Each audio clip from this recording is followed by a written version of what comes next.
And that looks happy. We'll see if we're happy over there. Receiving content. That's a good sign. Well, hello, everyone. Let's see if we can't. Let me pop that. Yeah, look at that. What? You can't hear us? Yeah, oh gosh. Every week. All right, so that will go over here. This will come here. And we've got something fairly decent going there. In fact, I'm going to move. No. Oh, no. There we go. That'll work.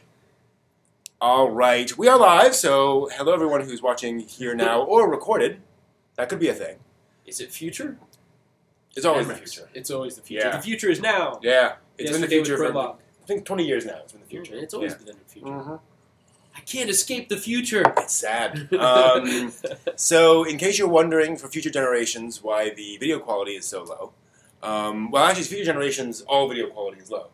Yeah, because their current It's it's way super worse than high. that. We have 18,000K TVs Exactly. that are holographic, and you just walk in immersively and interact with the past. And Yeah, this is unwatchable. so, I mean, these ancient scrolls that you Mhm. found on the internet here. Pretty much. It's weird to think that, what if, like, there's some apocalypse and, like, of the 10 videos that remain on the internet, this is one of them. Right? We have recreated. I'm They so had sorry. these rituals. They wore Yeah. these funny hats. Mhm. It must have been a religious thing. Yeah, there's a subreddit about anthropology or archaeology, I forget which one, and they said, and one of them says, I think in her signature, she says, if you're not sure what it is, call it religious artifact. A religious artifact. It's just probably religion related, It was habitually used. Yeah. Hey Jay, good to see you. There was this magazine that I got as a kid that had something like that, where archaeologists had dug up an ancient hotel, and they had found these special artifacts, this sanitization, cleaned for your sanitization, and it was spoofing on all these things that modern culture, regular culture. Oh, I've got a There we go. Yeah. Jay. Hey. So yeah. So You're here. Yeah. He's here. He's here. He's here. And we're here. I'm here. We are here at Animore. Animore. The small but getting bigger Yes. anime Yes. convention. It seems to be a tradition at this convention that you have to, at some point during the weekend, have snow. True. Very true. And Baltimore being, in that area. Yeah. But it has to happen the second day of the con. That way you can Yeah, you get have a more here, cozy adventure. and then you're stuck, basically. That's a way to go to a con. I'm Yeah. usually... Yeah, I know. Unless I venture out for food. And But then it's quick, back to con. Yeah. And fortunately, hotel food's so cheap. So, yeah. I think so. Exactly. Must be doing I think something so. right, totally. They keep inviting us back. Exactly, right. It's interesting, actually, because remember the swap meet that they were doing at... Ooh, that's right. A recent convention. Anime USA. Anime USA. They're doing one here. USA. They're doing a swap They're doing meet. it here. Oh, I should know. have brought my stuff. Exactly my This reaction. is the greatest new 3 trend hours that ago. I've seen. Yeah. Hey there. Oh, a whole bunch Hey, of folks Gamescape. joining up. Hey, Shiner Girl. So that's a cool thing. Here at Animore Convention in Baltimore, they're doing this neat thing that we saw at Anime USA, where besides just doing panels and guests and all the really cool stuff, they have a swap meet. And so, sometimes you'll buy something and you're like, okay, I've seen it. I don't want to throw it away. I want to give it to somebody who would appreciate it, or swap it for somebody who's got something that I don't. Yeah. I've got a video. I want a character, or I've got a book, or and being able to trade with other collectors. Yeah. Where's that rare anime that ADV went? They went out of business. I can't find this anymore. Yeah, exactly. It'd be a lot of fun. Exactly. Trade off extra copies or trade for something new, and it's a lot of fun. You get that early release, special box set, and all I really need is the value version to fit on my shelf better. But somebody's a real big fan of this show. They want the special box set with the space and the T-shirt. And at the in the dealer's room, they have a thing. They had a dealer selling some really old anime where I'm like, I don't think I've ever seen this for sale. David Ossie, I think I've mentioned David Ossie. The anime powered by the physical compatibility of preteen children. Yeah, boy and girl mecha pilots, and they're naked. It's really creepy. My left is right, my right is left. Yeah, exactly. Kind of weird. Another T-shirt. Exactly. He's a T-shirt guy. I'm the button-down guy. The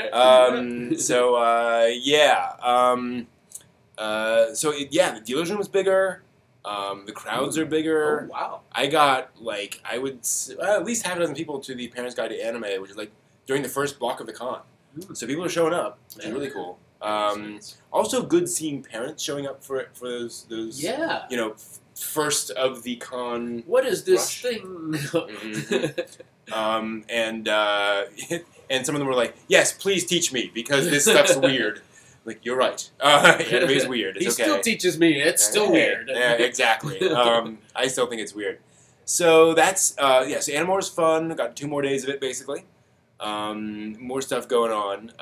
There was a really neat panel earlier today, which I had to cut out for my own panel, about child soldiers in anime. Oh, wow. Yeah. Well, there was one that I saw recently. Yeah, that's a...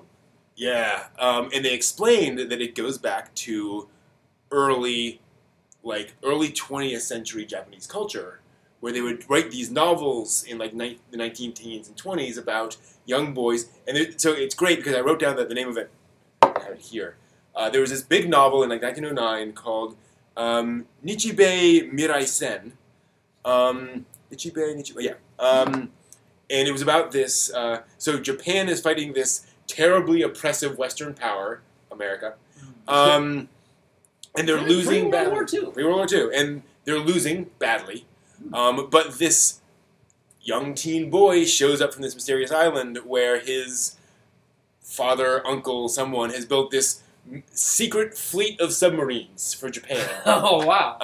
And so he gets in the submarine and leads them to victory against the oppressive, evil Western power. And he's thrown from that. As a novel. As a novel. And as they explained, his ship explodes underneath him, and he is flung from the ship onto a scrap of wood, makes it to an island to find out that his fleet, defeated the enemy. Everyone else dies. He survives. The massive explosion of his ship. Good on you. Lucky kid. But then that became a popular narrative in fiction, and kind of that structure. And so you see that in Gundam Wing, Gundam 00, Darling in the Franxx, Wow. Attack on Titan. Talk about tracing something to its source. Totally. That is really cool. Really cool. And they'll all be at the convention. One of them is Artist Alley, so I'm going to track them down. Yeah. Really, really interesting stuff. Didn't some anime used to create new recruits from... Yeah, exactly. Yeah, so back in the during World War II, they made several animated films to recruit folks to talk about how easy it would be fighting off the Allies. Yeah. War is hell. Yeah, exactly. Propaganda is crazy. Propaganda is... It's not proper for the gander, it's not proper for the goose. Exactly. So, yeah, I mean, they have a long history of that. Propaganda films are kind of wild. Yeah. I could see how that could lead into something like that. And it's interesting that that's before World War II. Yeah. And Well, it was post-Sino-Japanese War. So Japan was already starting its imperial ambitions. It was already... So Sino-Japanese War was 1907, I think? And that was Japan's first international military victory. So after they came out of their isolation, they went out, and by the way, everyone at the time was like, "Ha, Japan, they're so cute. Good luck out there. They won the war. We're going to colonize everybody now." Exactly. Pretty much. Yeah, they're like the British version of colonizer. I mean, totally. You're right. So first it was used for new recruits for military. Now it's you buy plastic model kits. So sure, that will. I think that's progress.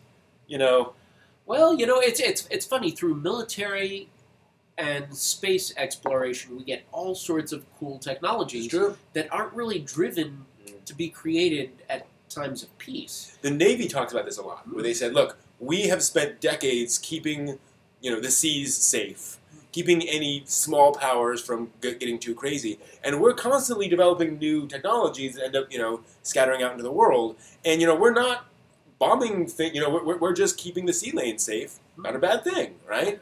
It's really interesting.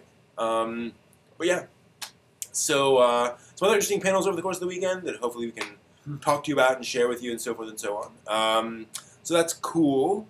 Other stuff to talk about? Yeah. I'm curious. If the convention is cool with it, you want to try one? Want to try? Well, we got to talk about it. We'll talk about it. So we'll see. Yes. But yeah, so that's coming gonna be attractions. fun. Yeah. Or distractions. I don't know. Whatever. Yeah. So let me see here. Did I tell you all about MagFest! MagFest was last weekend. He got a chance to go to MagFest, and I don't know if you guys know. You got to check it out. It's gaming convention in the DC area. Huge. Tell us about MagFest. What kind of games are we talking about? Are we talking about Everything. everything? I showed. Oh, that's right. I was there on Friday, so I came home for the stream to tell you guys something about it on Friday. But I could tell you about the rest of the weekend. That's right. So the thing about that, I took a 6-minute video just walking around the classic arcade stand-up machine room. There were hundreds of arcade cabinets just to start. Oh my right? goodness! They had, I think, 4 of the cocktail tables. Oh, I love those. Yeah, Those things are great. never see those anymore. Yeah. So yeah, there's that, and then next to that, it was like more. It was first-person shooters. I think they had a whole room for that. They had another one for modern games from various places. It was just nuts, and then panels and so forth. Great panels. Ooh. Fantastic panel content. There was one on the evolution of Japanese pop and anime music and how it was greatly influenced by American jazz. Ooh. You would have loved it. It was amazing. I know, it's a shame. Led by 2 Americans who work in the anime music industry. Ah! Right. So one of them is the drummer for Beyblade. He does the drum work for all the Beyblade anime. Crazy. And they were there with an electric guitar. So the first 20 minutes was music theory about what is a jazz chord? How does all that work? What is so? Very briefly, we have the diatonic scale, right? So the keys on a keyboard, those notes. Japan has a very completely different set of notes in their scale. Not the traditional. Yeah, so they hit different notes as part of their traditional scale. So when you hear traditional Japanese music, that's what makes it sound like traditional Japanese music, because it's hitting different sounds. And so you hear this thing. Oh, I wish I could play this, but I can't. YouTube. I know. But there's this. So you hear those, and then what happened was in World War II, there was not a lot of money. Hey, we take together. Not a lot of money for music production and music consumption, except for the 20,000 American soldiers who came over as part of the occupation. So suddenly, many of the Japanese music producers started literally just copying the music of an American standard of the time, and the musicians would phonetically sing the American lyrics. Oh, wow. Just so that they could hear, an Elvis song in Japan. Because the GIs were the ones with money who would actually buy the song. So then you got this very interesting moment. New to anime. Cool. Awesome. Welcome. We can talk. So there's this moment where there's this song called Sukiyaki, which is basically, it is the Japanese scale played with Western instruments in the style of an American crooner, with an original song sung in Japanese in like a Frank Sinatra style. Wow. Yeah. So they're starting to explore the blend this. of the 2 totally cultures. And so then when you hear animes, and they played all these examples of anime music and Japanese pop music started copying jazz chord progressions.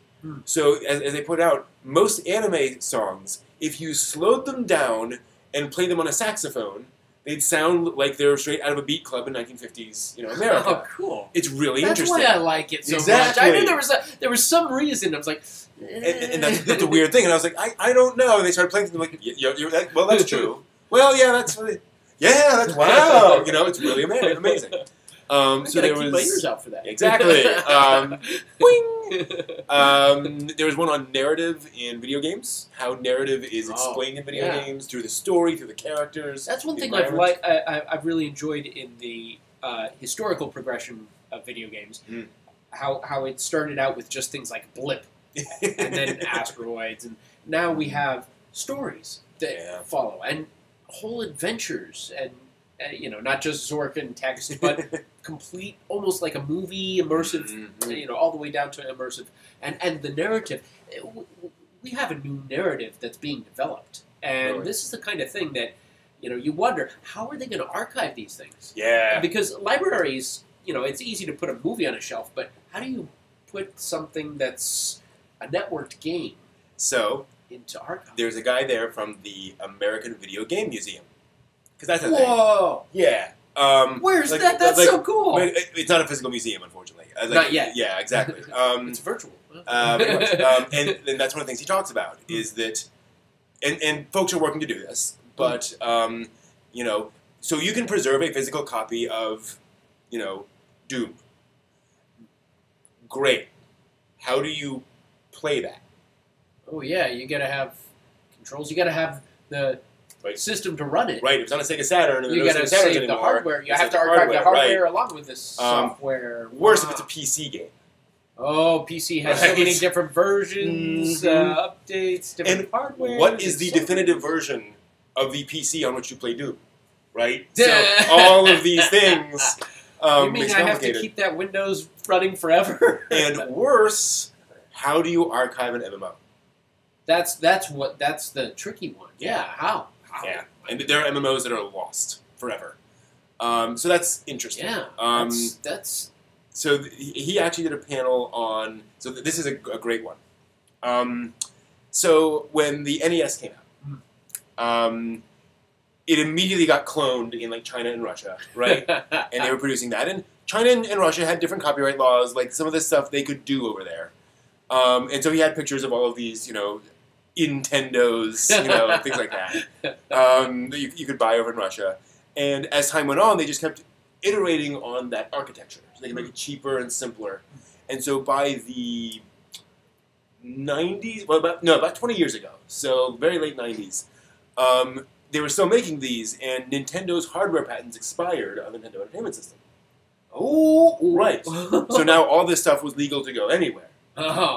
Did you notice that about 20 years ago, suddenly all these little arcade games on a joystick things showed up? Yeah, I've been noticing that. It was like 8 to 20, 30 different games on a little, Atari Retro, and then Namco, 4 different games on a thing that runs off of batteries that you can plug into any TV, and bunches of those. I was just in Walmart the other day. Look, there's 5 or 6 different versions of these things, and you can get all sorts of things. That is an NES on a chip that came from all these Chinese evolutions that now they can export legally. And those, retro games are games that they probably built over there, and now and it's basically Pac-Man, they just rewrote it.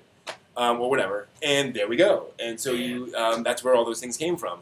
And so here's the weird thing. There has been a physical Nintendo... we'll get to that in a second. There's been a physical Nintendo hardware release every year since 1984. Wow. Legally. Right? And you think, what? Really? Because these things are still... legitimate releases of the Nintendo hardware. It's kind of wild. On the video game side of things, just recently I was watching an anime called High Score Girl. Oh, okay. And it's about a girl and a guy who are gamers, and it's got drama to it, but it also covers all sorts of history of gaming. Oh, cool. And of course, one of their favorite games is Street Fighter 2. But it was interesting seeing the they go through different historical steps. When I was growing up, there was a time where I was living in Asia, and we didn't. It was before Nintendo had come out to market in the U.S., and we had stopped off in Hong Kong and gotten a little console, a game console, but it ran on these really strange floppy disks. Not like it was the size of a 3.5. Yeah. But it was not the same form factor. It was like open, and you could pay whatever they load the program onto the floppy disk and you run it off your console. But it had the exact same game controllers as the Nintendo, and we had the Nintendo Mario Brothers before it came out in the US. But of course, it's all in I don't know. I think it was Japanese or Chinese. I don't remember at the time. Probably Chinese. A few variations on the characters. It wasn't Mario and Luigi, but it was Mario and Luigi, and but it was wild seeing that because then when we came back to the States, it was several years before it came out on the market. Oh, we know what that is. We've been playing that for years. Oh, try this, try that. It's like, that's so cool. This is so Evan was a co-host with me for some time. And I'm a waffly person. Sometimes I show up. Sometimes. And so he comes back every so often, and that's just chat rules. Be nice to each other. It rules to chat. Pretty much. Be nice. No foul language. Golden rule. Golden rule. Pretty much. Yeah. Yeah. I mean, I'm not going to kick you for an occasional swear word, but sometimes I try. I try not to, and it slips out. Well, work. It's a 4-letter word. So is love. So. There was another panelist who actually hacks ROMs. So there's this young woman who, she started by just palette swapping a game, and she now last year she produced her own NES cart. You can plug it in an NES and you can play their game. Awesome stuff. Wow. And so she's talking about the demo scene and emulation scene, and talking about how. So this is interesting. If an American takes a ROM and reworks it and so forth and makes their own game, that's a hack or a ROM. If a Chinese person does it, it's a bootleg. Right? Ooh. If it comes from China, it's a bootleg, right? She was like, just thinking, do we really want to categorize those things just based on the country they came from? Yeah. Isn't that just a hack or a ROM? Now, obviously, if it's a giant corporation that is churning these out for profit, that's different. Okay. But it's kind of interesting. Yeah. About all that kind of stuff.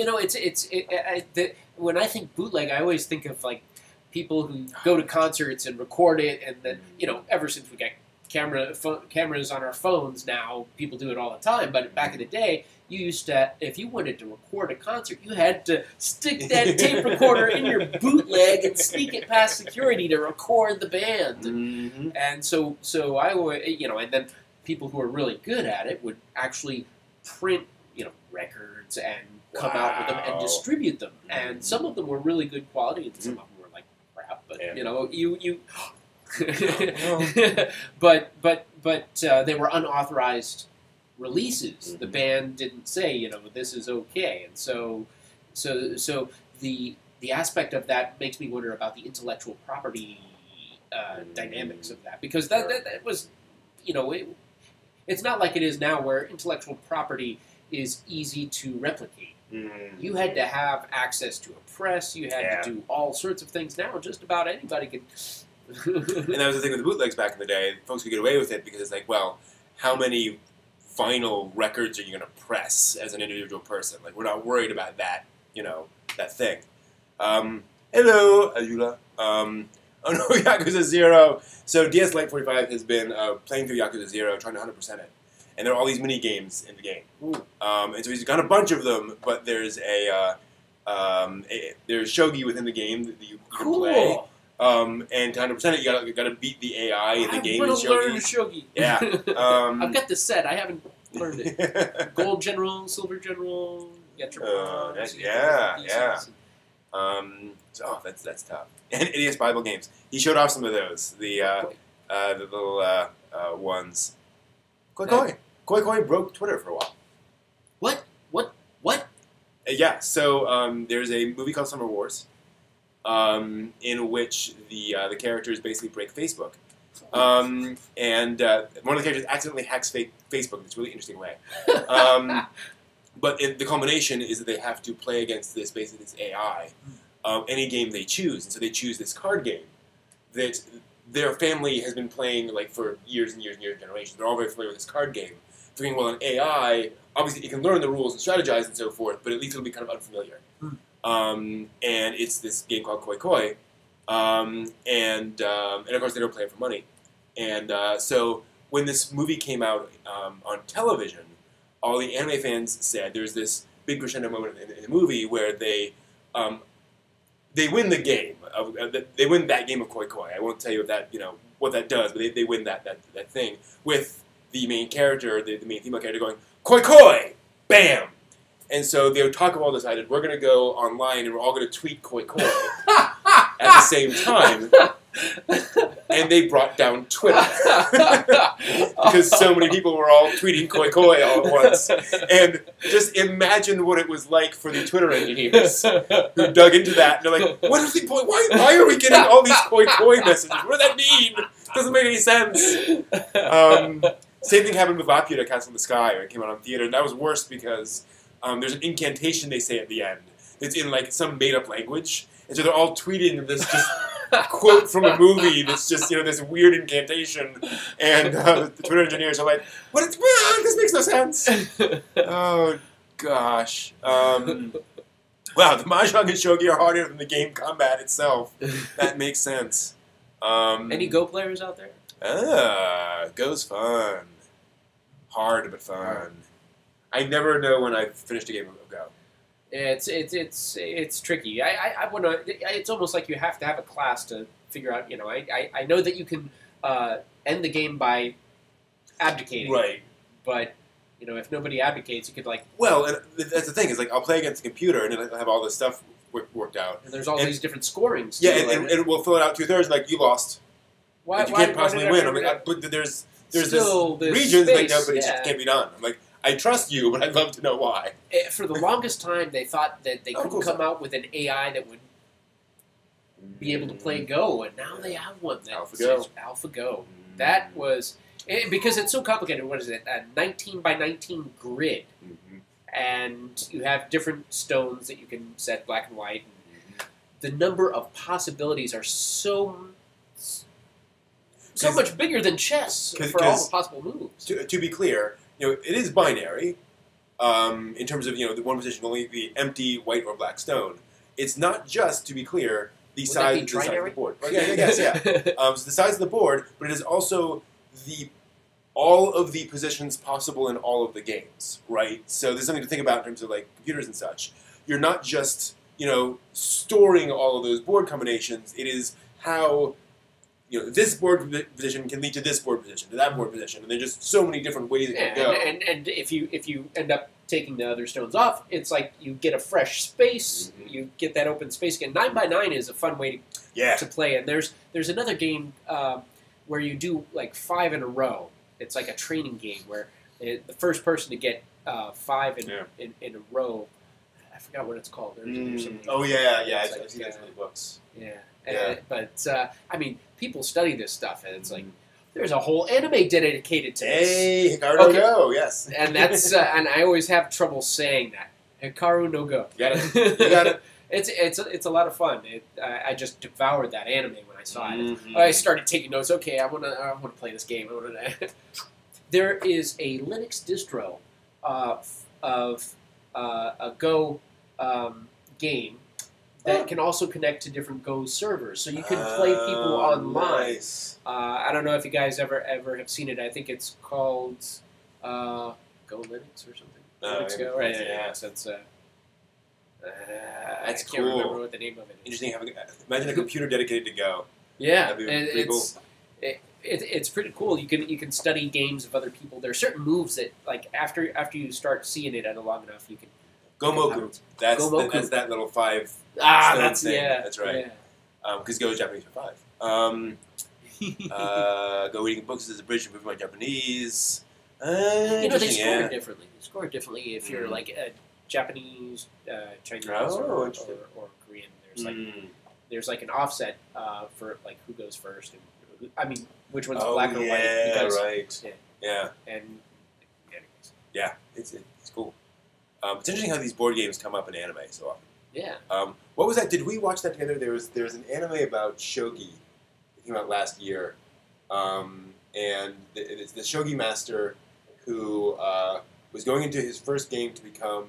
I'm not sure if it's shogi or go. I think it's maybe one of the two. And he's going into his final game. And he kind of collapses on the way in because he's just so stressed out. Oh. He's like 19 or so, and a little girl comes in and offers him a glass of water. Yeah. Do you remember this? What was that? That sounds familiar. I'm trying to place it. And then, like a couple of years later, she shows up on his doorstep to learn this game from him, and to be his apprentice because it turns out like she has some weird preternatural gift for the game. And then you get to the weird, lowly, ecchi stuff, which was just kind of creepy. It's like, please, Japan, no. But oh well. Ego,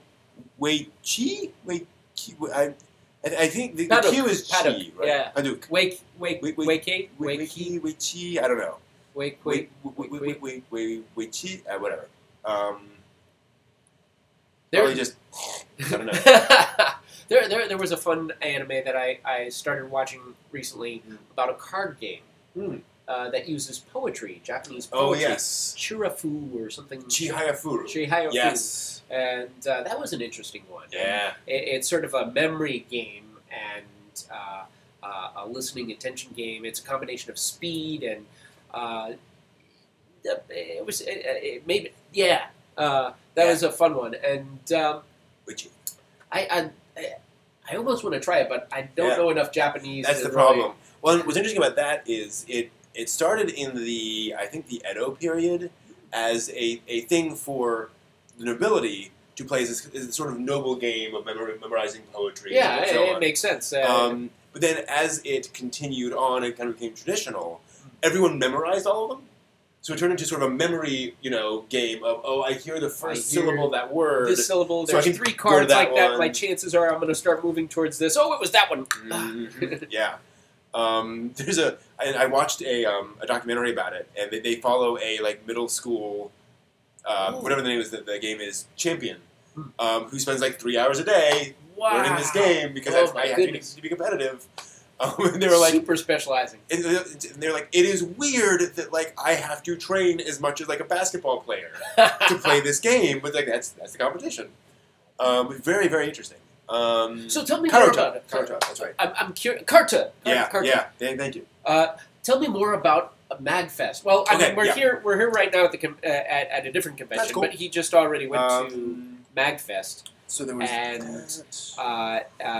some incredible panels. Next year, I've got to Totally. I know there's so many different aspects of the industry there. There's people who are releasing games that are new. There's different technologies and that's one of the cool things is they have a whole section of the dealer floor for just indie games. Folks just go there with their games, set them up. People can play them there on the floor. Indie games. So that's cool. And then they had the BattleTech battle pods there. They didn't get a chance to play, but really annoying. The immersive pods where you sit in and you pilot them. They had 8 of those there. I was like, I bet the line was on. That was the other thing. So I was like, I'll come back. When the line's empty. It's always full. So one of the other cool things about MagFest is it's a much more chill convention.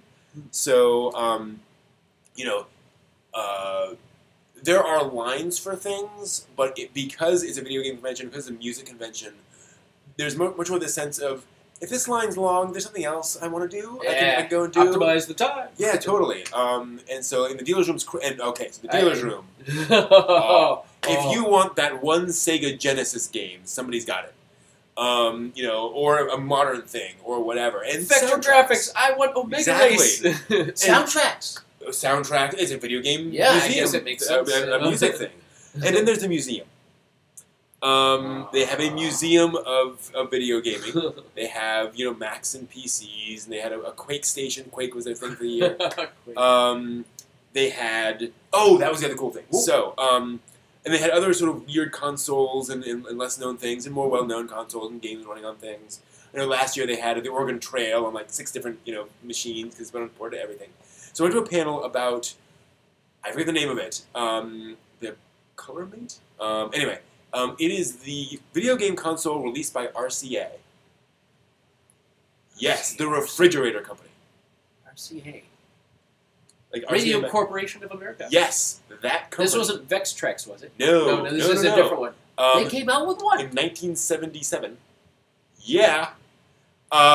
Which they've been working on for 7 years. 77. It wasn't a triangular shape, was it? I don't. No, it was Because that was Telstar. Telstar. No, it wasn't Telstar. I'll look it up. RCA. Yeah. And because they were like the IBM of their day. They produced they had radios everything. and all this stuff. TVs and And so one of the guys RCA in there. Victrola. Yeah. One of the engineers there was working on like video game stuff on its own, and as the first generation video game consoles were being made, like pre-NES, all the very early stuff was being built. He went to his boss and said, "We could have one of these. I've been working on this." 77. And so they worked on this, and it was a disaster. By the way, it was a terrible console. Any new endeavors starts out. Yeah, like I that. know. 1977, they had no color. They barely had motion.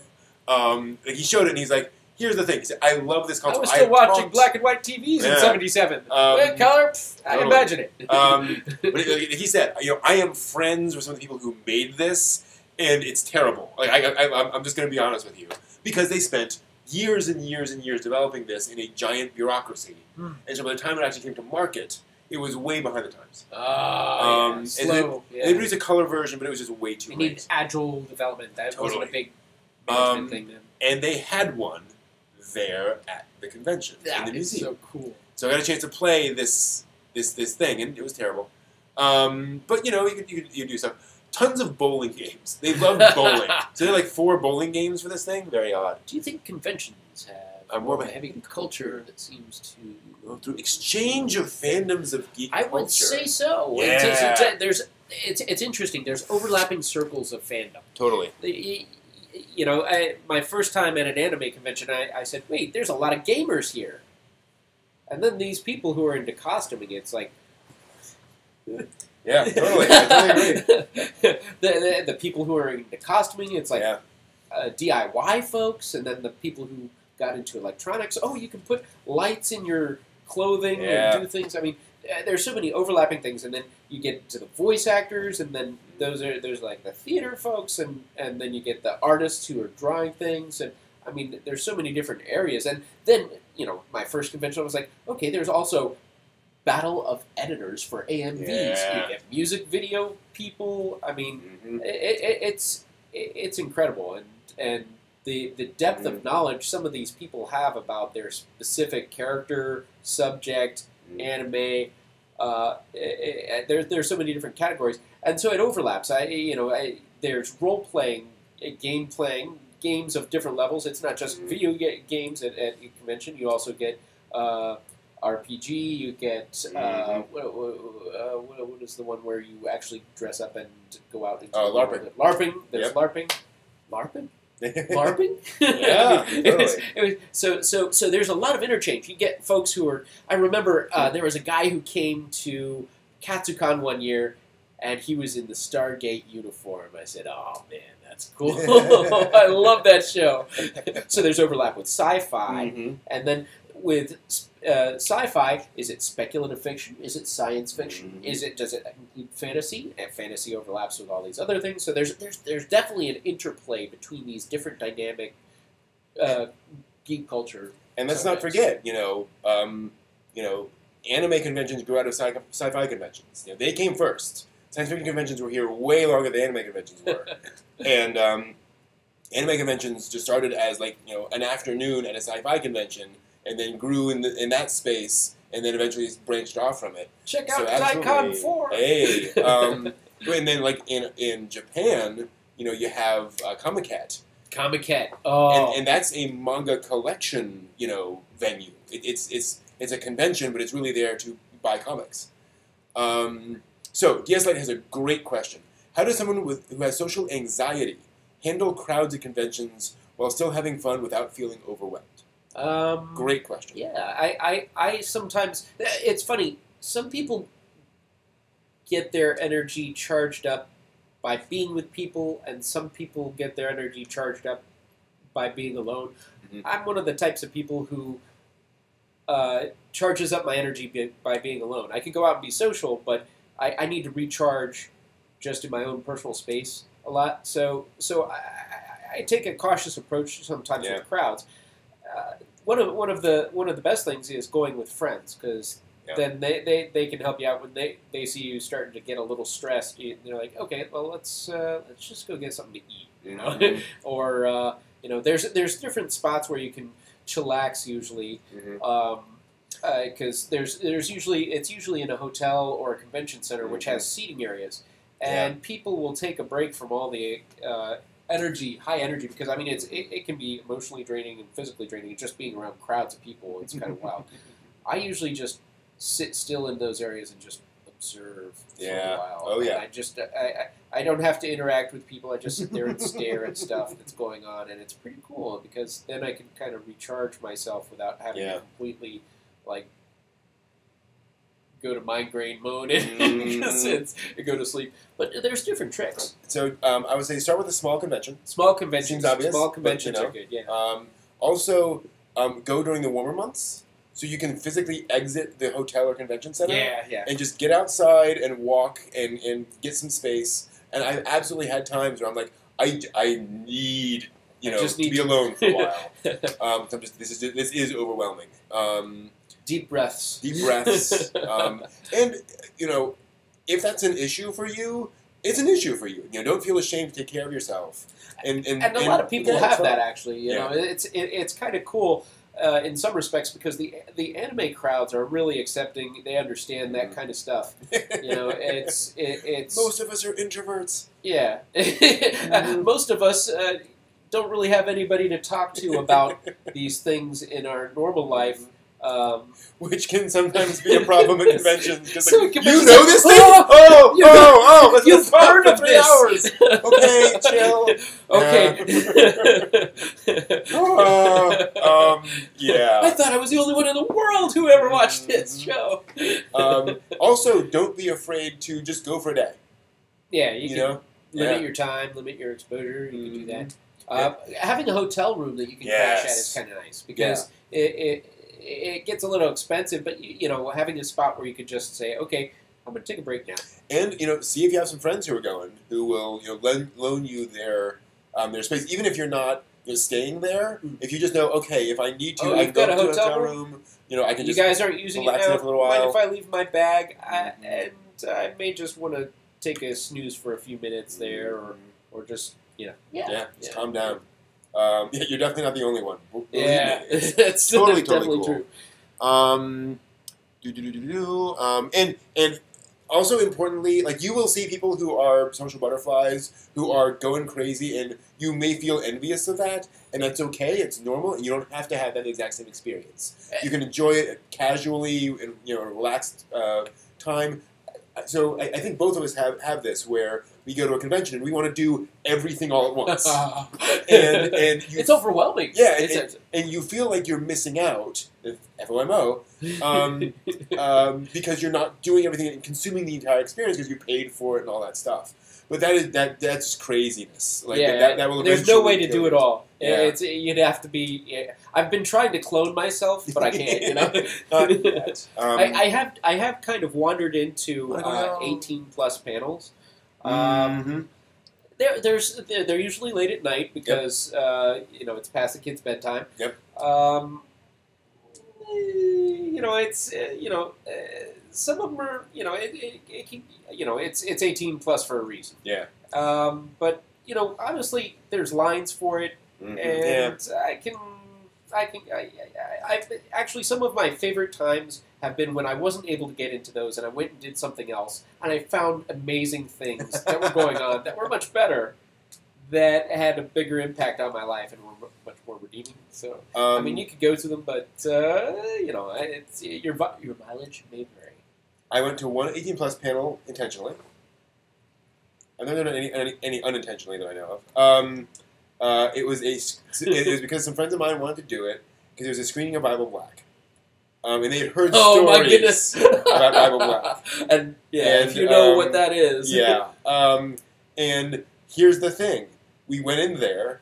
It was jam-packed with people. Monica Riel. And Monica's awesome. Yeah. And we stayed in there for about 20 minutes and we left. Because after a while, in fact, it was less than that. And because we were sitting there, and I was feeling uncomfortable, not because of the content on the screen, but because everyone was trying so hard to, laugh at things or, follow along with things, whatever. Not naturally. It just sort of felt forced. weird. Yeah. And let's be honest, these are things you usually don't watch in a crowd. Yeah, that's always kind of weird. What's been weird to me. Like, I can't imagine watching some of those things with other people around because they are of such a personal, intimate nature. Yeah, and it just wouldn't. It just doesn't feel right. Yeah. So we looked at each other, and it was weird because I was feeling uncomfortable, and they're like, "You want to go? Yeah, we want to go." Now, for example, Animore does an 18+ Cards Against Humanity panel with voice actors. And it's 18+ because they swear and that kind of stuff. They can finally actually kind of relax a little bit and be themselves, and say a dirty joke without like, oh no, some parent is going to get upset because I just said this in front. So that's kind of fun. I've been to a few of those, and it's when I kind of draw the line is when it's like crassness just for crassness sake. It seems like gratuitous. If it's like, okay, now I can actually tell a story the way I'd tell it and use that emphasis that then I can understand, the 18+. Totally. And so it like I said, your mileage may vary on those things, but I as an older congoer, I haven't once or twice I felt a little bit isolated, but not lately. I mean, I did when I first started going to some of the conventions. I felt a little bit like there's a lot of younger folks, and so like, but there's the whole spectrum. You get kids all the way to I've seen like elderly folks, and it's like, wow, cool. Yeah, totally. I mean, there's certainly something to that where you just feel like you're not part of the generation. On the other hand, like I remember going to anime conventions as a teenager. Well, like 20, and feeling younger than everybody else there. So I wonder if it's just psychological, where no matter what age you are, you feel like you're older or younger than the current generation. We're all alone in that sense, or we all feel like we're alone. I found people my same age who I felt kind of alone with because they've had a greater exposure to one area of geek culture or another. Like, when I was growing up, I did a lot of gaming early on, and my parents kind of put me on game restriction. And so for years and years, I didn't see games. So when I started hanging out with friends and they were talking about all these cool games, I was like, I feel so left out. I have no idea what they're talking about. I have no relation basis for this. It's like a cultural gap, but it was not an age gap. And so, it's where a person spends their time, and that's where it's fun to talk with people because I can learn from their experience. So what is this side-scrolling thing that you're talking about? And that is one of the nice things about anime culture is that we're so used to having such a diffuse culture that in video games, like, you haven't played God of War, okay, and over here it's like, well, nobody's watched the same anime everyone else has, so we're just totally used to that being. You haven't seen that? Oh, okay. Well, what are those other things? And so it's. That's a little easier. He does a great panel. If you like this, watch. Oh yeah. If you like that, watch this. Or watch that. If you like that, watch this. If you like this, watch that. Yeah. Because there's so many overlapping things, like the different genres. Mm-hmm. Yeah. I have not watched Hunter x Hunter Demon Lord, but I'm intrigued actually. Conventions can absolutely drain your wallet. Oh yeah. One person. I have. I think the first Otakon I went to, on the website, they said, if you need money at a convention, at this convention, do not rely on ATMs. No, they'll get drained because Otakon drains ATMs like piranha on a cow. Wow! Well done, whoever wrote that. But yeah, that's one of those things where it's like, there's nothing. It's a little bit better these days because they have Wi-Fi in the dealer's room, so it used to be the dealers would have to get a special telephone line dropped to do the credit card machine, and with the over the past few years, the technology's gotten better, so they have like Square and things like that, so they can slide it using a cell phone. Before then, I mean, cash only. You either had cash or maybe the dealer might have a twisted pair that were telephone line that they could use for running your credit card, but it was almost cash. And they would drain them. Or they would do. We've seen this happen where they're like, "Okay, we're doing. Leave your credit card with us." Oh yeah, because we're gonna batch them. We're gonna take them all up to this one spot where we get reception. We have an area where we can. Oh golly. Yeah. But yeah, it's gotten a lot better. But it can drain your wallet quickly, and Brent kind of reels me in. Because you get to the dealer's floor. I can't. We both kind of go through this. This week, I'm poor. And the thing is, sometimes you see something once, and you'll never see it again, so you jump on it. Yeah. And anime conventions are really good for that. Stuff that is obscure, hard to find, even online. There's a chance you come across it at a convention, non-zero chance. Is there a singles scene at these conventions? A chance to meet someone who might be into the scene. Yeah, they have depending upon the convention that you go to. There's Maid Cafe, but there's different panels sometimes that they have. People will do panels, and then there's meetups for fans of things. Mm-hmm. And so, you can get to know folks, and, the main thing is being a friend first. Yeah. Because people will show up with their friends. I don't think I've ever seen anything, like, on the schedule, like a singles mixer kind of thing. But that would be nice. It certainly would. But, and there's certainly a fair amount of folks... Geek guy, otaku girl! Hey, let's do it. Yeah. But I'd love to see, like, an anime speed dating thing. That would be cool. Yeah, just, anime speed seconds. dating. That could be an anime itself. Yeah, definitely. There's an interesting thing about that in Japan I was watching where they interviewed people and they were like, there was one guy in there who was on his 20th speed date. And just hadn't done anybody, but he had the nicest, personality about it because he was like, takes time. Yeah. You never know. I'm going to keep trying. Doing it that many times, I bet he refined it to That's true. I can tell. You need this information. And yes, like that was the problem with Bible Black. It's not funny. It's ridiculous. It's dumb, but it's not really funny in that way.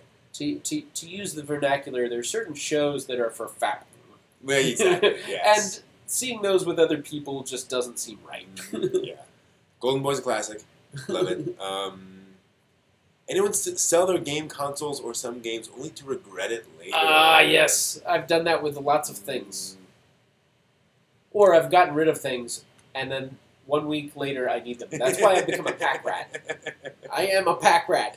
Bryce can attest. I am slowly working on... He's good at this. He's I'm trying to get out... narrowing everything down. I still do it, and I'm trying to get easier. Marie Kondo, the woman who does the life-changing power of finding out, she has a Netflix series now. Ooh. Yeah. What was her name again? Marie Kondo. She's a Japanese woman who is really into cleaning things, tidying up, and so forth. And she wrote a best-selling book, brought out in America, and now she has a reality show, basically, where she cleans up people's houses. It's really cool. Let's see here. So GameCube, yeah. The anime fans are desensitized to just fandoms such as age, sex, and race from a culture level, just from a conceal. I'm not following. I've seen certain anime fans who are more flexible with their concepts of probably transgender or things like that, because there's a lot of shows that deal with that subject or have ambiguous characters. And so this is something that was wild. I saw a gender-neutral bathroom at one of the conventions. Yeah, Magfest had one. Yeah, and so that was the first time I saw it. Somebody just taped up over top of a bathroom. Mm-hmm. Gender-neutral. I don't know which. Although Magfest did a nice thing. Gender-neutral with urinals. Without thank you. That's helpful. Helpful. PAX actually did a helpful thing where they heavily advertised, we have a gender-neutral bathroom here. Oh, location. Location, and so like if that's important to you, fine. But we can't convert every single bathroom to gender neutral. It's going to confuse people. So I thought that was a nice middle ground. Your TurboGrafx collection. That's one of the cool things. Before they started this idea of doing a swap GBA spot, there were certain exhibitors at some of these dealers' floors that would deal in old games, old game systems. So it was kind of fun. I mean, at an anime convention. Now I imagine a gaming convention, there's probably a lot more, but you give away something or sell something that you like. Sometimes you can find it later. I always that's true. Search yard sales for old gaming systems. Because, people get rid of them like, don't throw that away! There's someone they talked about where they started collecting NES, like, it was some console, right, like in that period when it was old but it wasn't a classic yet. So they were just... Everybody's starting to get rid of it. You could get an NES for $5 at a garage sale. Yeah, right? That's the time dump them. And they were just really lucky because they liked it. They got a huge collection just for nothing. That's the way to do it. And then good luck timing that, right? Because you're never gonna get it. In-game games getting expensive, yeah. It's one of the reasons why the Switch is now getting more of those ports from older games. One of my brother's friends deals exclusively in old video games. Mm-hmm. Yeah. Yes. Earthbound, Killer 7, Marvel vs. Capcom 2, Fatal Frame. Nice. That's cool. But yeah, so MagFest is amazing. Definitely worth going to. And one of the nice things about MagFest, just to not to spend all the time on it, is that MagFest, because it is a video game music convention, because you've got all this stuff, it is easy to find something to do.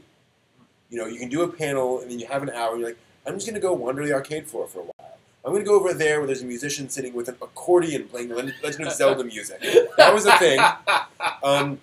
They also, I don't know if they got it, but they were trying to get the Guinness World Record for number of wizards in one place at one time. So suddenly you started people in pointy hats and robes walking around. You're like, that's the second person I've seen, and that's the fifth person I've seen. The wizard density is growing. Exactly. So at some point, I think it was Friday night, there were just hundreds of people dressed up as wizards in one of the halls trying to get the thing.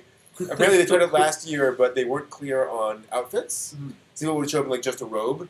They're like, I don't know if they're going to count it if it's just a robe, so they had to... I found the bathrobe in the hotel. Yeah, pretty much. Oh. Yeah, Arthur Dent. Arthur Dent. Don't panic. Yeah, the 2000s, totally. You could just go in and buy all these games for nothing. I had the G.I. Joe Fortress. Remember that was called? Ooh. The big, playset. Yeah. And I sold it at a garage sale for $1. Oh, man. It was the end of the day, and it just wasn't selling, and finally we just lowered the price, finally just went away for $1, and I still, it was my parents' house. I can't tell them what to keep.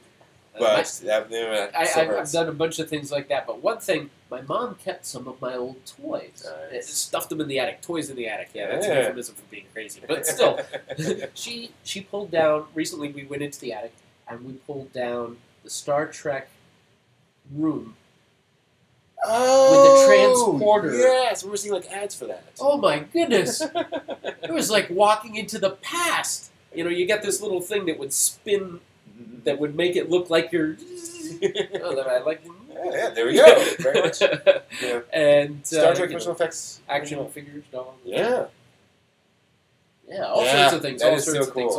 Old toys are... There's a channel on YouTube called Toy Galaxy, and they do a great job of doing retrospectives on toys and play sets. They did a retrospective on the U.S. flag, the 2-yard long G.I. Joe aircraft carrier. Oh! You remember the G.I. Joe jets? Yeah. It was to scale to those jets. Wow. It was that absurdly huge. So they had video folks who actually have one. Cool. But they do a great job of showing, because the play sets are a whole thing. People will collect action figures, but not many people have a Castle Grayskull from 1983. Yeah. So that's very collectible. They're not there. Pogs. Pugs. Yeah, it depends on demand. GoldenEye. Apparently, Earthbound, it's gotten hard to find, just because it's gotten well known. It's like anything. It's like anime. I'm having a problem that I am so happy because Osamu Tezuka's Phoenix, which is his masterpiece, 12-volume set of his most thought-provoking, most complex stuff, was released once in English. And so you could buy it when it came out, and then it's gone. Disappeared. Yeah. And I've been trying to. I got 9 of the 12 volumes, and the other 3, which is like volume 5, 7, and 11, are now like $200. But they've been re-released for Kindle for like $10 each. Digital. So if you missed it, you can at least get it See it, digitally, read it, watch it. So I've been reading those volumes. I'm like, thank you. Like. This is great. Yeah, folks want the physical, they get the physical. But then, if and when that physical stuff becomes, if something happens, there's an There avenue. will be a digital. There will be a way to view it, right, even if you can't look at it on your shelf and say, "Yeah." And it's a nice, it's a nice fun. scan. It's digital. You get something that it's not just something you downloaded off of MangaFox. It's whatever. MangaFox. So hey. Fatal Frame. Oh, that makes sense. Yeah, Fatal Frame. Fatal Frame is a horror game. That's about all I know about it. Really big in Japan, and one of those critical darlings in America, but never hugely popular. So that makes sense. You can find it in Japan for cheap, but over here it's like. I always wonder about books because sometimes they'll just do a certain run, and once that's done, we're not going to reissue this. If you didn't get it. And we're seeing now digital only releases of some manga because they're it doesn't make economical sense. Why kill a tree? It's cheaper to send bits. And there's not going to be that big of an audience for it. So this lets the audience get it, and it's easier. Which is interesting because if you do see one of those in a bound version, somebody went to a lot of effort. Yep, it's happened. That was weird. So that's an interesting trend. But then, of course, how long will that digital copy be available on that service or whatever, and licensing and all that weird stuff. In fact, Jay is saying Anime, that totally. anime is limited, and that can be licensing. Yeah. It's licensed only for a limited time in the U.S., and then it has to get re-licensed, and it may not even be the same company that relicenses it, if at all. And the anime, and they're often, the contract states you will produce 10,000 copies of this, right? That's part of the contract negotiations. And you might go back and say we want to do second printing and update the contract. But, it's not, we can print as many of these as we want for 7 years necessarily. You don't have to worry about that with Naruto, but there's Right, other obscure things. Oh. that- I still find it funny. I had this conversation just the other day with somebody where I was like, these big, Naruto is not going to die anytime soon. They're like, well, it did. Naruto's over. I'm like, what? no, Boruto is Naruto. That is the same. It's a different name, but that is still that franchise. Let's be clear. That is a continuation of that thing. Come on, folks. Evangelion's out of print. I did not realize this. Evangelion's hard to find. It's expensive to get Really? Evangelion. Now, it turns out Netflix licensed it for this summer. You know what? Netflix has been doing some releases that I really have enjoyed. Mm-hmm. And it seems like they're licensing things now that they're I'm wondering if they're going to give other anime services a little bit of a run for releases. We talked about this. So I went up after that amazing music panel and started talking to the guys, and we had this hour and a half long conversation. And because they have their finger on the pulse of the industry. And he said, so here's the thing. 3 years ago, Netflix paid for, I think, 10 anime series. The next year, they paid for 20. And last year, they paid for 30. Mm-hmm. So that's scaling up. And what's happening in the anime industry is they're like, so what you're telling me is I get the entire money all at once from one person. That's never happened before. They have to do these big these big deals with all these different companies, and you have the music company and all these various things. And Netflix is like, no, here's the entire amount. Go nuts. It's like they're selling it in bulk. Exactly. And so now you're not beholden to things. So one of the things you'll see on Netflix shows is you're not seeing opening theme songs as much anymore. You know, that's something I noticed. Because you don't have a record label paying for the money, but then, and also Netflix says people skip the intro. They just do. They may watch it the first few times. If you're binge watching a series, I've seen the intro 3 times already. I don't need to see it. I want to see what's happening next. So it's like, why not, get a minute and a half back in your show for more content? So that's definitely changing things. People in the anime industry so far are loving it because it is just so much easier to produce. I saw a really well-authored Blu-ray that was like that. I think I want to say it was Space Dandy. Second season, the folks involved in doing that were fantastic because they had a menu setting that was marathon play. And I was like, nice. Play all, marathon play. What's this marathon play? And it cut the header, the opening and the closing sequence so that you could just binge the whole thing. Nice. Somebody was really thinking there at Funimation. I can't remember. I'd love to give them credit right now, but I can't remember who it was. But that's a good way of giving viewers an option to binge. Yeah. I Lost Star. Violet Evergarden. I just watched that. What was it? Violet Evergarden. Yeah, that was great. Did cool. you I see haven't that? seen it yet. No, yeah. That was the girl who's writing. She's a automation doll, and she's lost her hands in the war. That was a fun one. Cool. Let's see. Yeah. I did listen. I did listen to that. It was good. So I've changed on that. I'm curious to see how your view is on this. When I first got into anime, I religiously watched every frame. Like, I would watch the opening and I'd watch the ending because I assumed that's what the Japanese did. If you watch it on television, you can't skip it.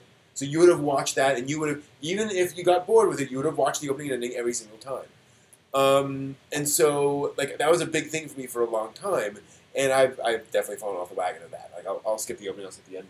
Sometimes I'll watch it because there have been a few series where they'll change it. Like I think Full Metal Alchemist, they changed the opening, closing music. They had like part, and I really dug the music from the second one. But usually usually it's the same thing throughout the entire series. Maybe a different one at the end credit for the last episode, or if they have some special episode where they do weird things. And that's the other thing that I've had to pay closer attention to is that now they're doing a lot more of those, I forget what you call them, but an after credit scene that may only be like 5 seconds long, right? And so you have to watch that through the end because there may be something that they're just moving in there that you can't tell from the timestamp. You know who did this? It's not anime, but it's animation. Super Jail. Super Jail. The guys had different things that they would put into the opening sequence. So if you slowed down the music was the same, but like the animation of what was going on was different every single time. Oh my goodness! Listening to them talk about that at a panel, they're like, it was mind-boggling amount of work to get all this stuff for this, because usually you spend a lot of money to get your opening and closing sequences. They're representing your show. You polish them up. You put a lot of money into it, and then your content is a little bit less expensive. But those guys put a lot of effort into that. I think they changed maybe some of their approaches because when they found out how much work that was. But that, one of the... There's a video game called Cuphead. Which is a platformer made in the style of a 1940s cartoon. And it looks exactly like a Betty Boop cartoon. Oh, I love Betty Boop. And here's how they made it. Is it Max Fleischer? Yes. Yeah. I think that was Fleischer. I think it was. Was it Fables. pre-Fleischer? Trying to think. Somebody else. There was somebody else. It was Fleischer. Was it Fleischer? It was Fleischer because Betty Boop and then Popeye. And then the Superman cartoons. Anyway, they made Cuphead by hiring people to hand animate, do hand-drawn animation of all of those characters on paper. Oh, wow. All that stuff. And they said, now, we digitally colored because that would be insane. But, like, and there's a great panel with one of the animators on Cuphead where he shows, here are the pieces of paper and Oh, here's my flipping goodness. through all of it. And we actually Like a animated flip all of this animation. stuff. Oh. And so I'll have to show you some clips because it's amazing. And so they all digitally put it in there and inserted it all. And he said, "Here's the thing: no one will ever do that again because the amount of work is just yeah, just totally nuts." His and Her Circumstances. Speaking of the Blu-ray thing, anime by Gainax with a lot of on-screen text, where it'll be a line of dialogue just thrown on screen that is a reference back to something that character said 5 episodes ago, which is relates to what they're saying right now, right? And then like other dialogue, they're like, this is a Gainax show. You have to be very careful about this. But we want to make this something where anime fans in America who don't know Japanese can have the same experience. So they coded digital replacements for all of that text, so that if it's red text on yellow, it is now overlaid with red text on yellow in English, because they're like, we can't release this on disc and have a marred version of the original anime. It's Gainax. They would kill us. They would probably literally kill us, or they'd probably kill themselves. So those discs would not play on a lot of players because of how much code there was on the disc. A lot of players just couldn't handle it. They were saying, I think the numbers were like a Hollywood movie would have a couple hundred lines of code to handle all of the and so on. Wow! And this had thousands. It was just absolutely absurd. And that's what you had to do to kind of replicate that experience and get all of those things fixed. Wow. Yeah. That's a lot of mapping for the author, for the DVD author. Oh, man. They just spent, months and months and months on it. Let's see here. So other out there or cult games you've played? I just finished Gris, which is definitely an out there game. It is beautiful. It's light platforming game. You don't really have to have much experience at all to do it. Very abstract, very beautiful. This beautiful animation for the main character is all about bringing color back to this very abstract environment. Beautiful, beautiful game. Maybe 8-hour game. Out there or cult games? I want to play Joking Hazard. I picked it up. I still haven't had a chance to play it yet. It was like a card game. Oh yeah, yeah. There was a fun webcomic and some videos, YouTube videos, animated stick figures, but still funny. Yeah. I mean, there's some. I think an adult thing. Yeah, play Cards Against Humanity. Cards Against Humanity. Crabs Adjust Humidity. They have a bunch of those, which are fun. Let's see here. Even clip shows. Maybe. Top 5 anime openings or ending songs. Not a top 5 necessarily, but I could certainly think of some. Tank. Razafan. Oh yeah. Tank For Cowboy Bebop. Although that's that everyone. The Full Metal Alchemist one. The closing for their second closing. So this is an interesting point, and then we'll go back on this. There are also anime openings that I love because of the animation in the opening. Oh. And I realize I go back and listen to the song, and I love the song, but if I think about it objectively, One Punch Man. I'm not really paying attention to the music. I'm thinking of the opening. Yeah. I think Dragon Ball Z is a good example of that, where a lot of the openings are okay, but you're seeing this amazing thing. Tank is there. Trigun. That is a perfect match of song and show. Just gets me pumped every time I hear it. Let's see here. Fooly Cooly. Yeah. I dug that. When I first saw it on Adult Swim, I was like, how do I record this? I'm recording this. And then some girl won a contest, and Adult Swim was going to play whatever she wanted. And she chose Fooly Cooly, and I was like, okay, that was my chance. I'm going to get it all. And I started, I didn't even know how to, read Japanese, and I'm, trying to research it on Japanese websites. Yeah. Where is this? I want more. Really? It's like, that was a fun one. I started checking out some of the newer ones, and I think it's kind of neat. But there was like a zeitgeist to when Fooly Cooly first came out, and I felt like it really captured what is this crazy Japanese animation stuff that makes no sense. It made more sense to me watching the newer Fooly Cooly and then understanding the old one this time around. I guess I've had some time to mature and think and learn about how these. Well, and the problem is, it's like anything where you try to come back and recapture the magic. It's going to be almost impossible to live up to fans' expectations. Oh my goodness! There's some movies that I watched as a kid that just had such wonderful magic. I go back, I look at it. Yeah. Did I like this? Why? Where did I see this? I must have had a great imagination because this thing's. A lot of anime I watched, a lot of shows I watched as a kid that I don't enjoy anymore. I can watch it, but sometimes they keep the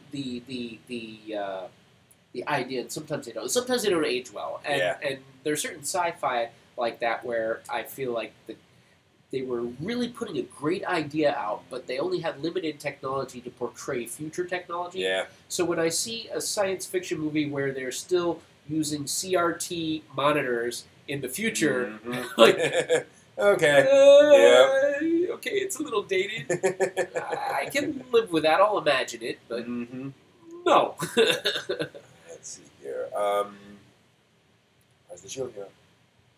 Ghost in the Shell, TV, standalone complex. That's got Ghost in the Shell. Ghost in the Shell has some great stuff. I like. Yeah. Lithium flowers. She smells lithium now. It's a good workout song. Yeah, it is. Other great anime openings. I think of there's a bunch of them, but sometimes I have trouble remembering. Yeah. Like, I remember hearing it. There hasn't been a lot recently that really stand out to me. Maybe that's because there comes a point where they have to be different for you to really remember them. Yeah. There's a bunch that are similar. Yeah. That are kind of cool. Mm-hmm. I heard one recently that was annoying me. Oh. The singer sounded too nasally. Like, this person has a cold. What are you doing? I mean, it got better, but it was like. Yeah. Here's a recent one. I forget the Japanese term, but whatever way I look at it, it's your guys' fault I'm not popular. Was it Watakoi or Watakoi, whatever? The one about the otaku girl who's always getting worked up in her head about what's going to happen next. Yeah. What was that called? I can't remember. But because it's just her screaming the entire time doing death metal, the entire OP, it's a lot of fun. Enjoy that one every time. Bubblegum Crisis, yeah. Just saw the opening credit sequence to Bubblegum Crisis Tokyo 2040, and that's just a really rockin' opening. Just go back and watch that. Yeah, that's a good one. I really was glad that they released Outlaw Star. Yeah. Watamote. They did too. Let's see here. Parasite. Parasite. Oh. I like Parasite. That was a great series. It was different. Cool. Have you had a chance to see it? No. I gotta let you watch that. Yeah. I loved it so much. I bought it as soon as I could. Totally. Sometimes I wait till stuff comes out on the Savor series. Yeah. Oddly, the Madoka Magica opening didn't really do much for me. That's why Yuki Kajiura, one of my favorite composers, and it just didn't really work, which is kind of weird. Hey, Spin, good to see you. No worries. Okay, we've been talking for an hour and a half. Holy smokes! And the Blu-ray for it, awesome. Blu-ray.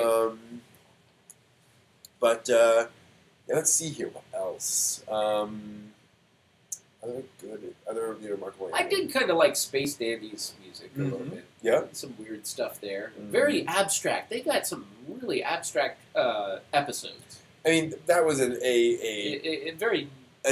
animator's what do you call it? Gallery. It was there to showcase. It was an animator showcase where every episode is basically here's some weird thing that I had to slow it down and replay. I'm like, there's too many things going on for me to look at. Yeah, exactly. It's fantastic. The dance-off episode. Dances, space dance, dandy dance. Gosh. Berserk. Oh, Berserk. It's weird to think Anime OP may be going on. All three episodes. Are they re-releasing Berserk? I thought I heard something about that. Oh, probably. Yeah, that was pretty good. I ended up with the first egg, the first one. I was like, wait, there's two more, so I had to hunt it down. I watched the whole thing. I was like, wow, that was a lot of fun. Nice. Yeah. Berserk's definitely a classic. One that I found interesting that I heard that they were supposed to redo was Baki the Grappler. All right. And if you're into martial arts and the different schools of martial arts, that was kind of a neat concept. It's a little bit kind of dated now in its style, but if they're redoing it, it should be rather interesting to see how that turns out. Always like the opening to Gantz, too. Weird anime. Samurai Champloo. Oh, yeah. Samurai Champloo. Always helps when you have well-known artists working with you. Yoko Kano. Oh, yeah. Well, which Susumu Hirasawa soundtrack? He's done several. If I'm thinking of the same guy. The guy who does Paranoid Agent and... Yeah. Yeah. This stuff's great. That was pretty good. So, yeah, Paranoid Agent's OP. That is a great one. It's just so weird. What was one? Okay, different from Zoe, actually. Think of anime that touch upon otaku culture, like in Channel and NHK. It's interesting. Welcome to the NHK. Yeah. That had a great opening. I love that opening. That song. Oh, that's great. I mean, I think it's like anything else. The puzzle piece. There are good ones and there are bad ones, if you will. There are some Samurai Pizza Cats. There are some otaku anime that hit well, and others where it's, I wouldn't say it's pandering, but where adding in the otaku element doesn't seem to really add to the story significantly. It depends. Genshiken was great. I enjoyed that. That was a lot of fun. And welcome to the NHK. That was pretty good, touching on the sort of social isolation aspect that I was just not aware of until I started looking into it. Hey, they're talking next door. And I originally went to it because NHK is like one of the Japanese TV stations. I'm like, huh? Wait, that doesn't stand for Nippon Haku whatever station. It's like something else. Yeah, Genshiken is interesting because it is, I don't know, it's slice of life to some slice degree. of life, and I mean it's not trying to be realistic, if you will, about otaku experiences. I think Otaku no Video is closer to that. There were a few on manga artists. Oh yeah. What was there was Dojin Work was kind of fun, and then there was another one. What was the other one with oh gosh, and I watched and then that there's the lowly one recently, Manga Sensei or something, which apparently people were having fun with. Let's see here. What religion influences anime and manga the most? Buddhism, no question. Japanese folklore is more prevalent. I think no, I would say because Buddhist themes show up in anime more often. Not Buddhism specifically or Buddhist iconography, but I think just concepts of how you relate to other people, the idea that you're part of this unbroken chain. I think those things are very much part of just kind of anime's DNA more than Shinto. To step back to the previous conversation, Gunslinger Girl! Gunslinger Girl has a great soundtrack. Cool. Great. Sorry. That's cool. Genshiken's the best philosophical look at being an otaku. Lucky Star is the most realistic, though. I agree with that. There's a bunch of slice of life that's pretty good. What was the Train Man was a fun one. Yeah. But Train Man's not anime, but it deals with some otaku culture. Yeah. I would say Train Man is probably the most realistic depiction I've seen, where you see, and it's still somewhat stylized and Hollywoodized. But he does not make a big deal about his otaku nature, because that's not it's not a popular thing. They do a good job there. Oh man, sorry to hear your girlfriend dumped you. Oh, I'm sorry there. Oh, sorry, Coolio. You know what? Sometimes it happens that way. Yeah. Means there's, one door closes, another one opens. Something. Anime's gonna make you cry. Yeah, 5 centimeters per second. That's a good one. Voices of Innocent Star. What was the one that I saw recently? That Korean one with the brother and sister, the blind sister. They're crossing. Oseam. Oseam. You want to cry? That's a good one. That kicked my butt. Oh. That made me cry. Talking about Buddhism. Yeah. Oh yeah. Oh, yeah. boy. And that's a Korean animation, which I'm with Brent on this. Now and then here and there. Now and then here and there. Oh. How'd that go again? That was a good one. Boy transports into fantasy world that is basically Cody. Yeah. That's a tough one. Clannad. That should do. I haven't seen much Clannad. Let's see here. Barefoot. I mean, it depends on. You want to think something about relationships? You want something that just make you cry? Yeah, that's a Grave with the Fireflies. Yamada's first time. No, but that's hilarious. It'll make you laugh. Sometimes humor is the best medicine. If you can't cry, laugh. Oh boy! So actually, that's a really good breakup anime. Train Man made me cry. Well, that's true, and it's really.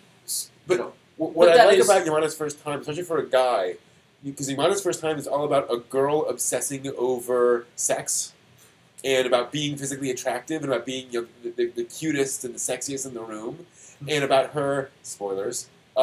Realizing that actually having a relationship is more fun, and that just kind of drives you crazy. So it's kind of nice seeing, they worry about that too. Good. That's good. Yeah, it's not just guys. They work you out. What are some of the darker anime you've seen? Hey, did you get a chance to watch? Probably not. What's the name of it? The one with the girl who looks kind of goth. We were talking about watching it with Anime Club. Philosophical. Ergo Proxy? Ergo Proxy. No, we watched the first 4 episodes. Have not gotten through it. So yeah, looking forward to that though. Probably soon. That's kind of dark in which respect? Yeah, I've seen anime with very dark endings that were not dark, moving into them. Because dark can take on different things, like the twists of emotion. I mean, there's a difference between horror and gore. Yeah. And there's a difference between a psycho thriller and an action thriller. There's a difference between action and violence. Yeah. There's a difference between action and violence, and so have you seen Space Dandy? Yeah. I've seen bits and pieces, so not every single episode, but I've seen chunks of it. I've seen it all. I just watched a marathon episode of it. I love it. But I need to go back and watch season 1. That's what I wanted to pick up this convention is season 1. I watched it when it was early. Parasite is darker anime. Okay, so we'll start with the obvious ones. Serial Experiments Lain. Boogie Pop Phantom. And it'll be interesting to see if the new anime is that. I haven't got a chance to see it yet. So there's Perfect Blue. So Perfect Blue. I haven't watched it yet. Yeah, I gotta see that. That's a dark I heard that's movie. really good. So I'd start there. Other dark anime. I liked Boogie Pop Phantom. Post-apocalyptic sci-fi is always appealing to me. Like stuff like Twilight Zone, Outer Limits. Mushishi is a fun one. That's pretty wild. It's kind of dark in some respects too. So Mushishi can be. It depends on the episode. Some are dark. Some are a little lighter. There's almost always a dark aspect. That to the one episode, I highly but- recommend. That is a really fantastic series. Yeah. Ted Baxter, great name. I get the reference. Let's see here. Let's see here. I always like Rick and Morty, but you know it's not an anime, Oh, yeah. but Totally. it's kind of dark in its sense of humor. I mean, it's that's something I want little kids watching. This other dark anime. And again, I'm thinking sort of tonally. Grave of the Fireflies, I suppose. Grave of the Fireflies. Yeah, That's oh boy, yeah, that's dark. Oh, Infinite Revius. yeah, that's a good one. Yeah, That's a good one. yeah. I mean, it has positive aspects, but it's sort of Lord of the Lord of the Flies Flies in space. in So, space. Yeah, that's yeah. Watamote was. I don't think Watamote was dark. Watamote is a parody. You have to understand that.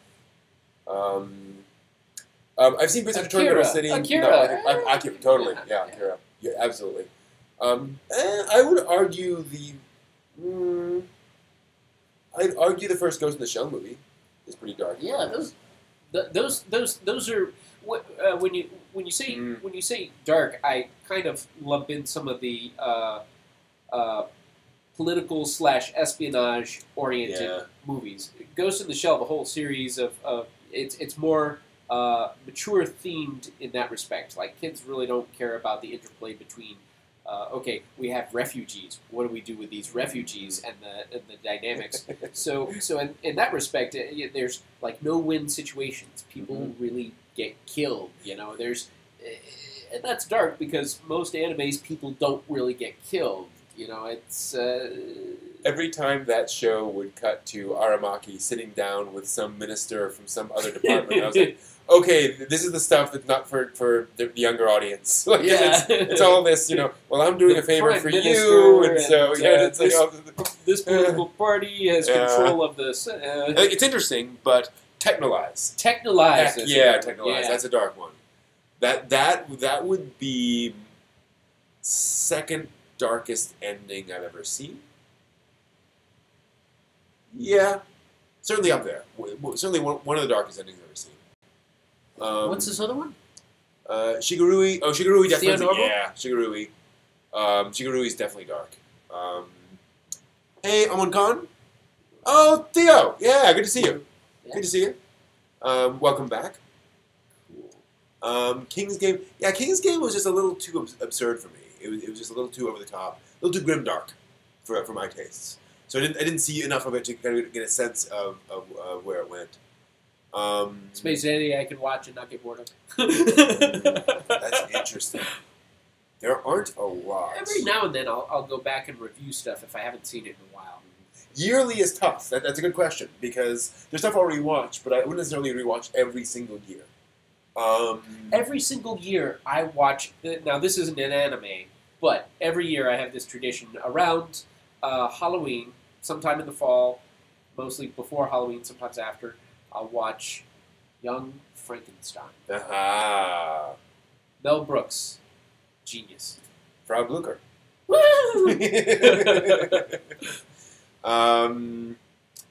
You watch Ocean Waves. Waves. Wow. Yeah. Wow. Okay. We'll have to agree to disagree on that one, unfortunately. Let me think. Tenchi Muyo. I can rewatch over and over and over again. Tenchi Muyo's But that was one of my first anime. Very sentimental. I think you could rewatch Evangelion every year. I've there's got to enough go there. back and watch that again. So I haven't figured out all the point 1, point 2. what we're gonna do point 1, for Anime Club is one of the reasons we're doing it the way we're doing it is so that when Netflix releases it this summer, we're gonna watch it on Anime Club, Oh, cool. and because that'll be because I've only seen the beginning and the end because I'm weird, You and so we'll actually missed go out all on the way all the through. angels. Exactly. But yeah, that's kind of cool. Shonen Jump, is it still around? Is it's still in publication? Oh yeah, well, in It Japan, is? not in Oh, okay, yeah. okay. See here. You're right. Goblin Slayer definitely. So Goblin Slayer is interesting because they had a very dark first episode, but then it was much lighter in tone outside of the Goblin areas. So I don't know where that ended up, or where it's ending up. See here. What Short was- episodic series. Yeah, anime doesn't really do episodic. Well, children's shows, like the really young shows are episodic, but There not was- really for the other stuff. There was one with military folks. Mm. Can't remember what the name of it was. Has the overall quality of Shonen Jump magazine risen? Magazine goes much more mature and creativity is pushed more than generic action shonen. Honestly, I don't read it, so I can't say. But maybe I will. DMC. I gotta check out DMC, Detroit Metal City. Mm-hmm. At some point, I won manga on that, and I hadn't got around to reading it. Yeah, Lane, I could rewatch.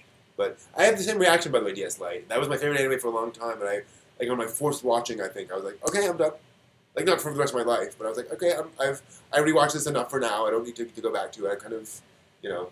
Yeah, I don't know that I do it on a yearly basis, but I could rewatch that. Yeah. I do not believe in the existence of guilty pleasures. Um, I do not believe in that a pleasure should be guilty. For anime. You know, this is a guilty pleasure. But I think anime, you watch to enjoy or you don't. For me, it's guilty when I should be doing something else, Right. like my homework or my laundry or my bills or taxes. Yeah, That's when it's guilty. It doesn't matter what I'm doing then, though. totally. Yeah. Um, Yeah, agreed. Yeah, I'm trying to think. Yeah, no, there's no. And honestly, when I do that, it's often not anime. If I'm relaxing, I'm watching some dumb reality TV show or a Japanology or although something. I would love to see more animes like Quiet Country Cafe. That was such a relaxing anime. And it was pretty wild the way they did that. Some anime, it kind of wears me, Mm-hmm. and I feel like my nerves get tense a little bit. I'm reading a manga. It is basically Quiet Country Cafe. Yeah. It's weird. It's weird because we watched a couple episodes of Aria the Animation, which everyone said was kind of in that mode, and I agree, but it just didn't catch me for some reason. Like I liked what I saw, but I didn't. I wasn't like, oh my gosh, more of this forever, the way I am with YKK. Familiar with the Monster Musume or Evolution? No, I did watch Interviews with Monster Girls, which I adored, because it's an adorable anime series about where basically being a monster is just a disability. So the government gives vampires blood, so they're not going to bite people. And so one of the girls is this very ganky vampire girl. Then there's a Yuki Onna snow woman, a De Holland, which is kind of cool. And it's fluff. Although there is an episode later on that does interestingly deal with how to interact with somebody who is like that, who has kind of special needs, and how to treat those kind of people. I've got to Eurocamp. check out. Yeah, is that good? I haven't seen that. I want to try that. Yes. Ah, We'll watch Eurocamp tonight. cool. We'll turn that on and watch that. Because you're right, Eurocamp is absolutely in that tradition of just relaxation in a bottle in an anime series. Just very cozy. Again, fluff, but well-made fluff. I like Berserk. Cool.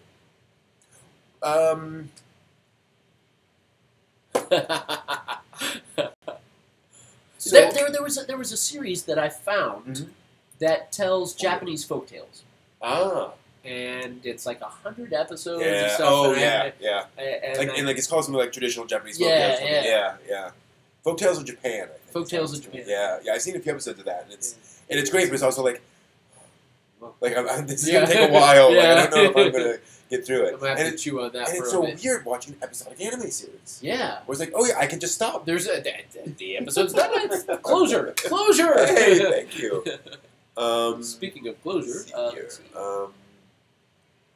Fan service. I saw something recently. What was it? Was it just tons of fan service? But by the time I got further into the series, So Ted, you're trolling. Just pull back a little bit.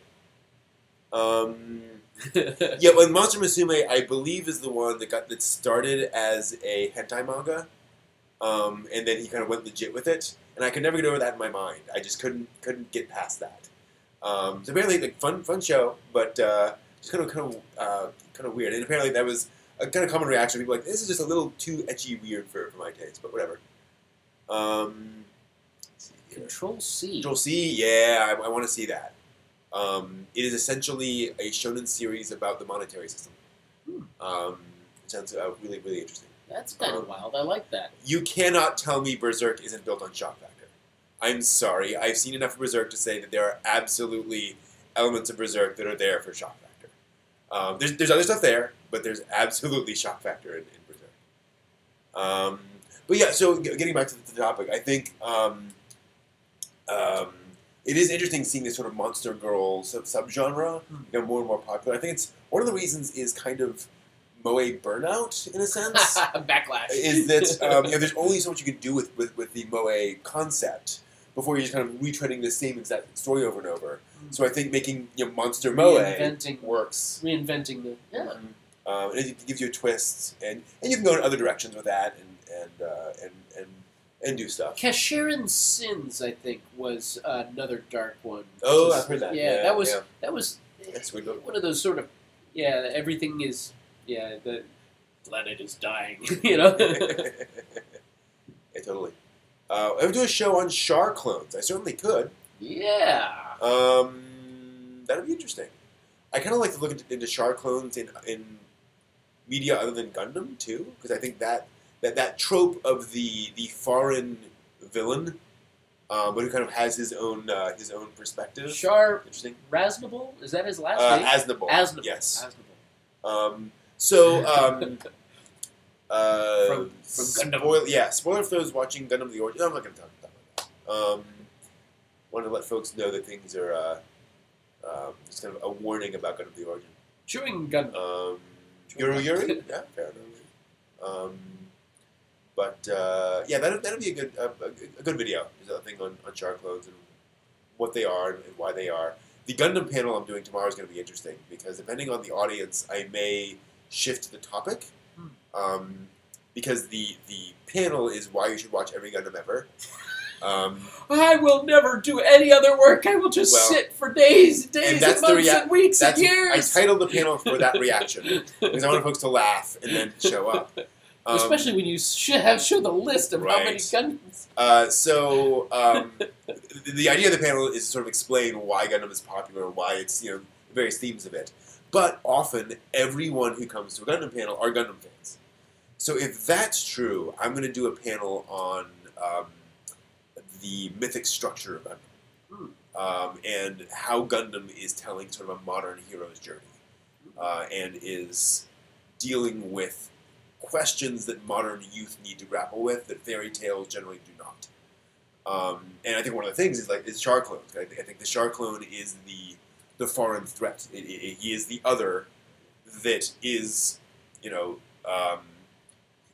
who you have to struggle against. One could argue that Char is a metaphor for America that Japan was facing and going up against in the modern era, where it was this technologically advanced thing, literally moving faster than we are.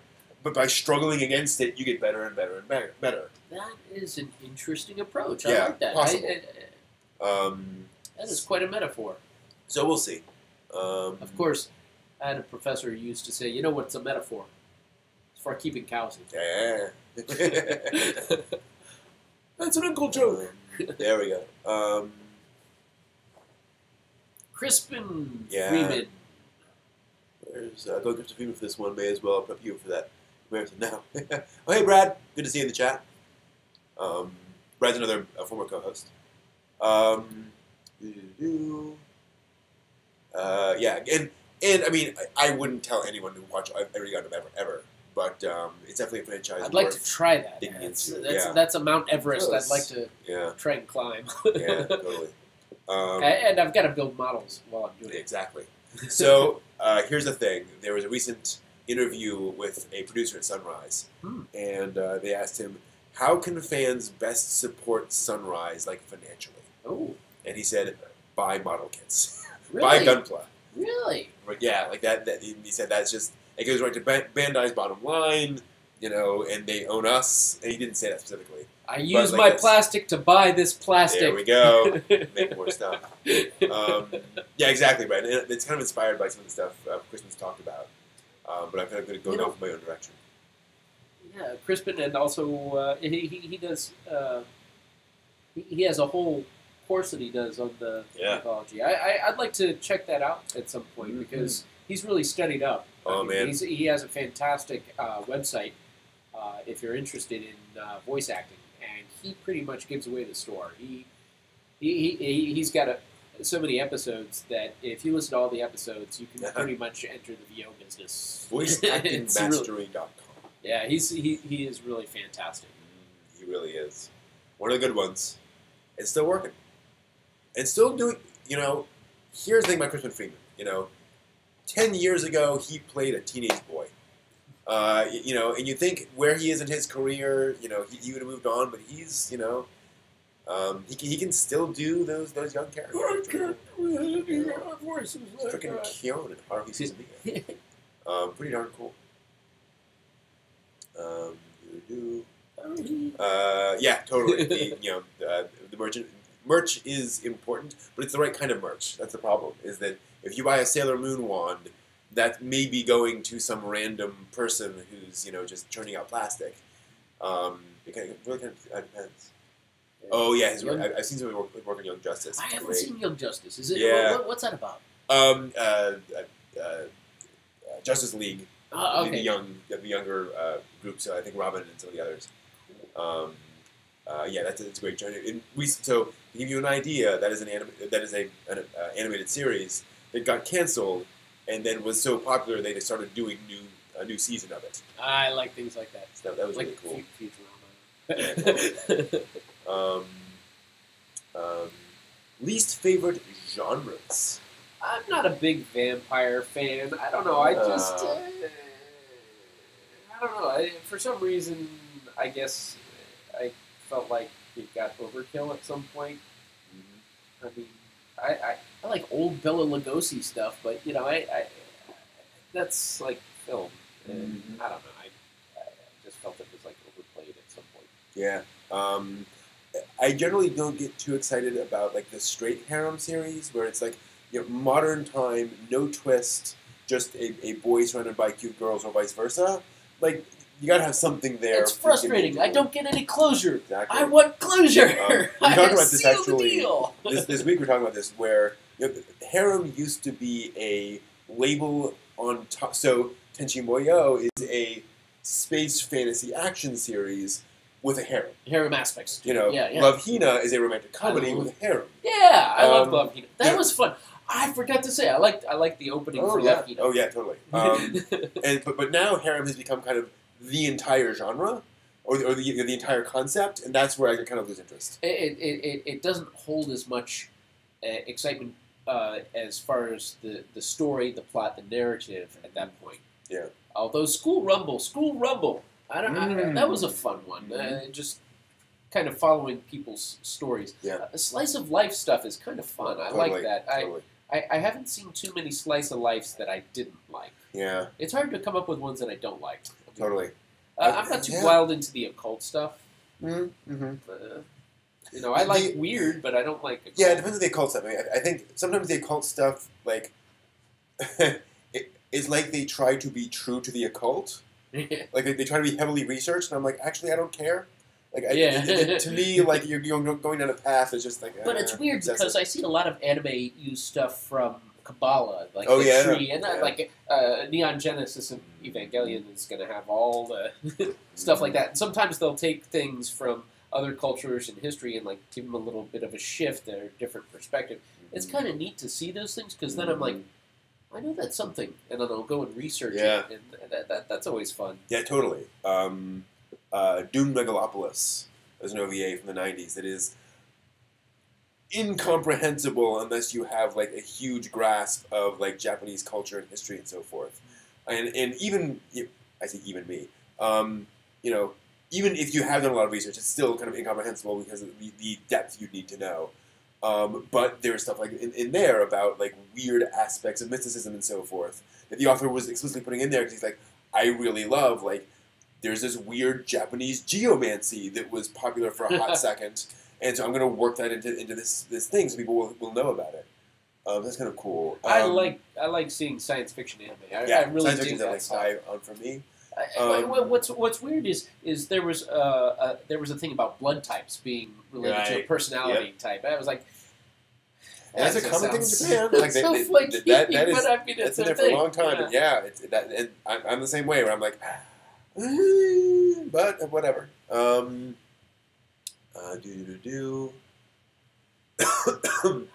You know, I'd like to see more hard sci-fi too as well. Parasite I felt was a sci-fi. You know, Mhm. here it is, an alien coming in. You know, that was really cool. I haven't seen anything quite like that. I mean, Exactly, Ted. You know, I don't really have a problem with genres. It's more of a bad execution. yeah, a badly told story is. Yeah. Why am I spending my time? But But you know, there certainly are genres that just at a baseline, you know, don't appeal to me. Where it's like, you know, I won't naturally get into that unless yeah, there's like something- I've seen really good vampire shows, but filler. Okay, Yeah. so when Bleach started going into filler, that ticked me off. I was like, wait, you're just. Why'd you guys even write this episode? You know? Oh my god. So. Ooh, thank you, Meow Nyan. I have something to do after this stream. Hathaway's Flash. This is a side story in the Gundam universe that is quite famous that they're apparently adapting into anime. So very curious to see where that goes. That's cool. Idol shows, yeah, that'll be tough to get into. Partly because you know that's commitment. You know they're going to do a lot of episodes of that. You I know like there's gonna be a lot of it. K-On! Was okay, Sure. but it's not really. Yeah. Yeah, it's a sort of borderline Yeah. idol show. But like subgenres is kind of important to the series. Yeah, that's true. But that's so variable from show to show. I would say.